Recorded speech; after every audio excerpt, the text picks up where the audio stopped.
yang tekuni sekarang apa?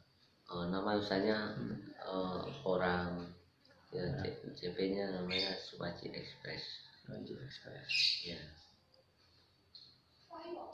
Express bergeraknya di bidang ini jual beli porang. Jual beli porang. Terus palawija, jagung, gabah, ya, randu, kapuk.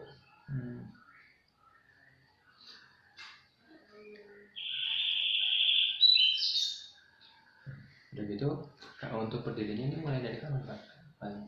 Saya itu dulu orang tua dari saya untuk meneliti porang itu tahun 1980-an.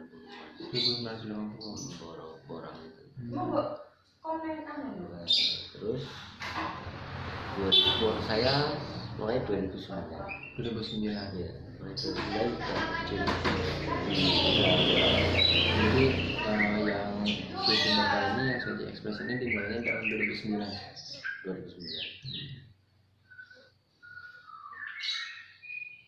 Jadi itu kalau misalnya boleh tahu, misalkan di sini karyawannya ada berapa atau gimana? Saya karyawannya itu pemberdayaan masyarakat. Pemberdayaan masyarakat. Ya, pemberdayaan masyarakat itu gini. Untuk proses porang dari basah ke kering itu kan contohnya 1 ton basah saya borongkan ke masyarakat ya sampai kering 300.000. Berarti porang basah 1.000 ton dikeringkan sampai jadi kering itu biayanya 300.000. Ya. Nah, setelah itu kenapa tertarik untuk yang budidaya atau jual beli porang ini? Karena gini, kalau untuk budidaya porang kita beli benih cuma sekali. Iya, selanjutnya sudah menghasilkan bibit sendiri. Sekali udah beli bibit sekali, contohnya kita beli 100 kilo bibit dari katak. 1 musim sudah menghasilkan katak, umbinya tambah besar. 2 musim 1 pohon bisa menghasilkan katak 30-40 biji. Otomatis kan sangat menguntungkan bagi petani. Ya. Awalnya beli 1 jadi 30. Ya, setelah 2 musim itu selanjutnya musim itu baru jalan. Selanjutnya sudah menghasilkan bibit ya, setiap tahun itu bisa panen. Hari ini jadi kita beli bibit sekali kesananya udah menghasilkan hasil tiap tahunnya. Ya juga kataknya, bibitnya. Setelah itu kalau misalkan boleh tahu omset dan profitnya berapa ya kalau misalkan per bulan gitu? Kita per musim biasanya. Per musim. Ya. Per musim biasanya berapa Pak? Cuma kan karena kita juga jual beli paling tidak itu minimal itu 1 bulan itu 10 juta. 1 bulan? Iya minimal. Itu untuk omset? Untuk omset itu? Iya, enggak untuk hasilnya. Untuk profitnya? Iya.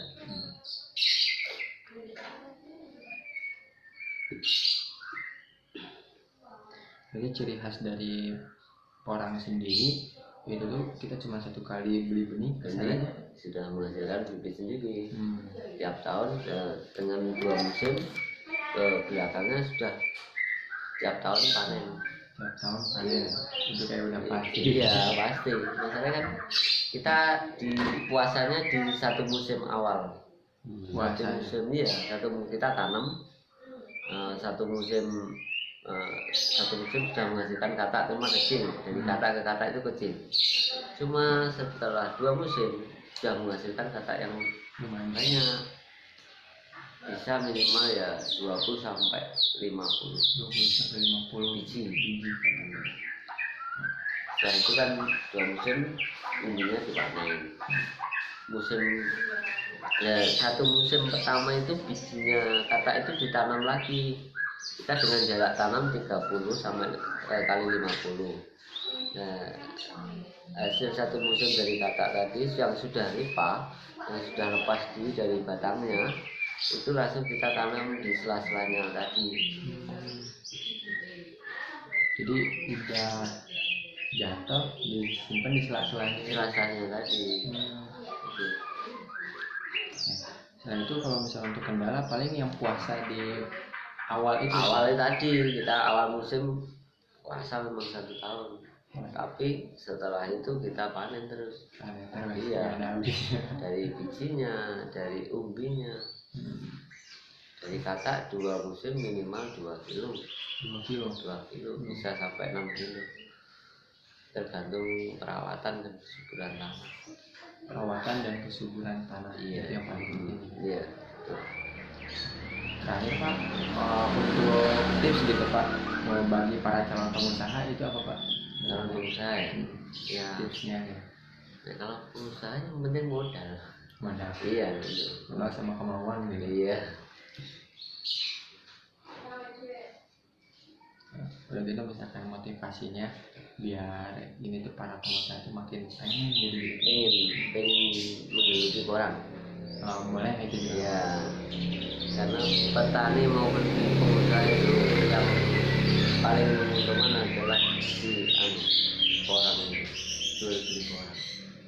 Karena iya petani yang lain itu saya amati itu yang paling bagus adalah petani orang.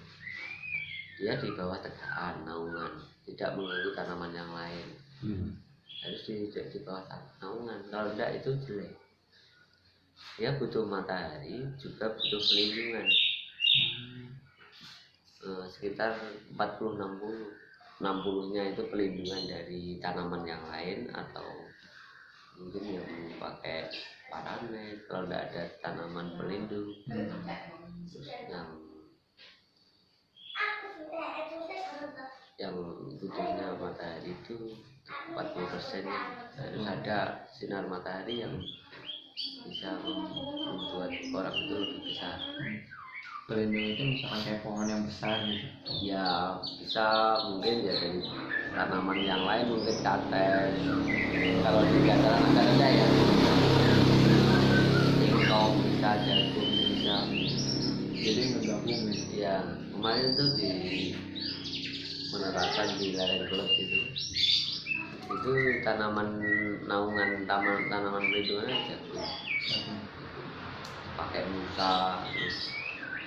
Ini kan bulutan musa dari 1 meter kali 100. Yang selain ini sama ini itu jatuh. Tengahnya itu tanamnya 4 lubang. Ini sementara ini masih sangat kombinasi lereng klub.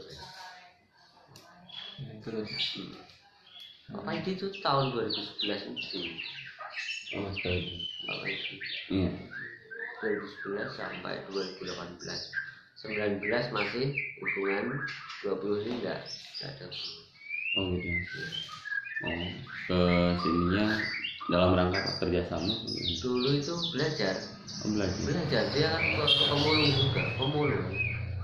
Dia tiap malam mungkin 2 hari sekali ke sini. Kalau ada barang mesti saya survei bersama dengan saya. Oh gitu. Itu bimbingan dia sama saya. Itu kan memang dia kan di YouTube. Iya gitu. Saya, Pak, kamu di belakang layar aja saya kasih masuk di YouTube atau di internet ya. Ini 2020 ini enggak hubungan. Dia sudah mandiri, kita mandiri. Sekarang sudah membimbing sampai sukses ya. Ya dari awalnya kan pemulung sampai sekarang kan sukses. Punya rumahnya tinggal, sudah punya PC sendiri. Cuma saya cuma CV saja. Jadi Bapak juga sama ini apa supply buat ke pabrik-pabrik gitu Pak, sama juga. Dulu saya yang masukkan ke pabrik-pabrik. Sekarang diambil alih gitu. Enggak, dia kan main sendiri. Iya, dia masuk di perusahaan. Sama juga Mas. Iya, saya sudah masuk di perusahaan juga. Oh, sama juga. Iya, kadang 1 perusahaan, kadang 3 perusahaan. Oh gitu. Kalau ekspor sendiri belum. Apa itu belum? Oh Ya, belum masih, juga sama. Iya, masih bergabung dengan PT yang lain. Oh. Tapi kalau di ekspor itu berupa tepung atau chip kering. Masih kering. Chip kering. Seperti yang diproses Ya, warga itu. buat kritik gitu Ya, ya. chip. Oh, gitu.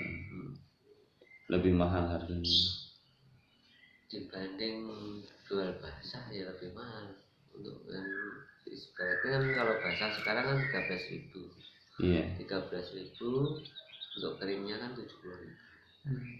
Dengan estimasi 41 itu 5 kilo basah 1 kilo kering, berarti jadinya itu 20%. Oh, 20 kali 70 otomatis kan kalkulasinya kan 14.000. iya. Kita kalau jual basah kan jual 14.000 kan ada selisih 1.000. Yang lumayan, yang 300-nya untuk tenaga kerja, Iya. yang 700 kan masuk penghasilan tambahan. Daripada kita jual basah di perusahaan, lebih baik dikeringkan. Dikeringkan sendiri kan lumayan. Perusahaan juga kalau basah mungkin perlu proses lagi ya, pabrik. Iya. Apa gimana? Kalau kita beli basah, kita proses ya seperti kita proses chip. Ya, dibersihin terus diproses, terus dikeringkan. Berarti Bapak Edi itu dari 2011 ya? 2011 dia sudah mulai, dulu ibu saya terus dengan ibu saya dianjurkan ke saya. Oh gitu. Yang dulu terkenal kan ibu saya. Oh. Terkenal tapi masuk YouTube juga enggak? Manual ini sudah mengerti sudah dari tahun 1980-an. Masyarakat mencari porang itu di hutan liar, hutan belantara. Hutan belantara, hutan liar. Tidak dibudidaya dengan masyarakat. Akhirnya kan dicari, terus dulu dikeringkan, terus di PT pengepul dengan itu terus ya kan di sini kan dulu kan IDT, desa tertinggal. Rakyatnya miskin, listrik belum belum masuk sekitar tahun 90-an. Tahun 90 sudah masuk. Akhirnya dengan adanya masyarakat budidaya porang, masyarakat sini jadi makmur. Gitu. Kemarin aja 1 bulan kemarin ya, 1 musim itu minimal 50 mobil masuk desa sini. Gitu. Iya, masyarakat mobil, kalau sepeda ya ratusan sepeda. Iya. Untuk angkut itu. Iya, bisa ribuan. Iya. Tiap tahun pasti masyarakat. Berarti sistemnya kerja sama kelompok tani atau sistem gimana? LMDH, Lembaga Masyarakat Desa Hutan, yang mengelola tanah bertani. Kita sharing, kita sewa, pinjam sewa, per hektarnya 1.300.000 per tahun. Per tahun, per musim. Per tahun. Iya. 1.300.000. Jadi saya tuh kan dari